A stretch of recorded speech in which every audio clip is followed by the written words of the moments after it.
What you see in front of you is the personal finance pyramid. It all begins with the bottom of the pyramid, which is cash flow management. Every financial journey begins with managing your expenses and your debts. We need to be able to have some form of savings before we move on to the next level of the pyramid. Once we find our finances on the green, the next stop is risk mitigation planning. We need to cover the what ifs of life. The moment we are able to secure the money maker, we now move on to fulfilling our dreams to the next level. Savings or asset accumulation is when we start developing the discipline to save in order for us to meet our short term, medium term, and long term plans. Once we have covered those, investing or taking on some risk is up next. And finally, estate planning will be the efficient way to transfer your assets to the next of kin. First stop, cash flow management. There are two basic questions that you have to ask yourself. First one, what is the total household income? And second, what is the total operating expenses of the household? Here, you will be able to determine if you are on a wealth accumulation pattern or on a downward spiral. You can now pause the video and do the exercise. Summarize all your income and summarize all the expenses. Stop number 2, risk management. Remember, in cash flow management, we were able to find ourselves in the green because our bills and our expenses were being paid by the breadwinner. Because the salaryman gets paid, we are able to pay our bills in the process. But what if the breadwinner gets sick or he gets critically ill?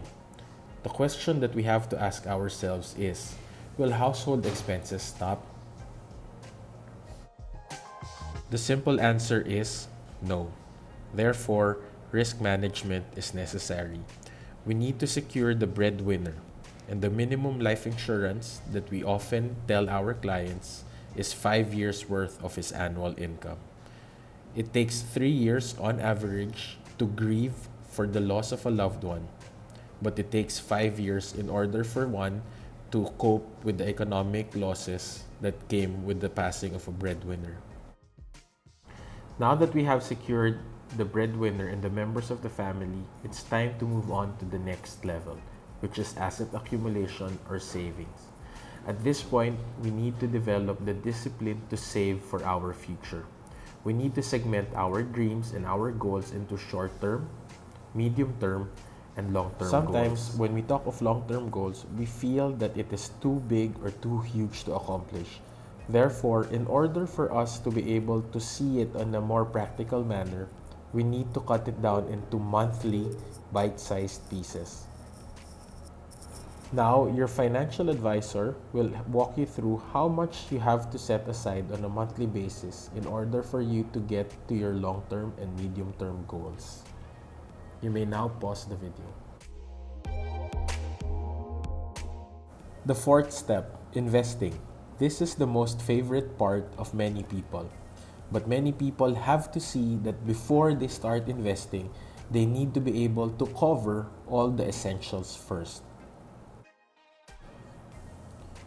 In investing, there is always risk that is involved.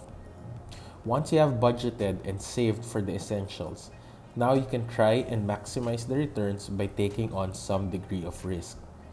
You have to ask yourself this question: are you ready to take the risk of losing 20 to 25% of your child's educational or retirement plan for a potential gain of 15%? Always remember, investment with higher returns are not necessarily better investment. One has to always factor in the risk involved when putting money into those investments. And finally, the last part of the personal finance pyramid is estate planning or wealth transfer. You have to ask yourself the question, what is the most equitable and most efficient way for me to distribute all the fruits of my hard work to my growing family. At this point, you need to ask, what is the fair distribution of my assets to each child of mine? Second consideration is, what is the most efficient way to transfer? You don't want to be losing majority of your assets to taxes when the time comes that you have to transfer the properties to the next of kin. Finally, you want to determine when you want to relinquish control over your properties to your next of kin. There are two ways of doing it. Either you hold on to your property up until the time you pass away, or there are ways for you to transfer ownership to your kids if you decide to do so. Both have its pros and cons. You have to study it well. Every child knows the story of the three little pigs. At the end of the day, all three pigs were able to build their own house, but we know what happened next. So you have to choose wisely. We encourage you to create a financial plan that is built on solid foundation. There you have it. Those are the steps to personal finance. Make sure that you're able to follow them well and create one that is tailored fit for your needs. Thank you for listening.